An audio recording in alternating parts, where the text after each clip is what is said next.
চায় এমন ভাবে আল্লাহ তাআলা তৈরি করছেন আজরাইলের ঢোকার কোনো ছিদ্র লাগে না, ঠিক কিনা? ওই জায়গায় মালাকুল মউত হাজির হয়ে যাবে। দুনিয়ার সব কিছু থেকে পলায়ন করা যায়, মৃত্যু এর থেকে কেউ পালাইতে পারে না।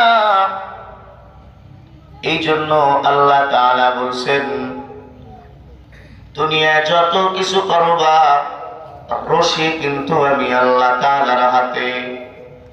এমন একটা টান দিব কবর নামক ঘরে চলে আসবা, এরপরে বুঝবা মজা।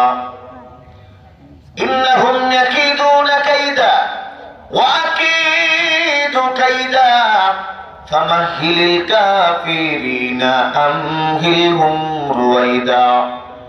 দেখবেন যারা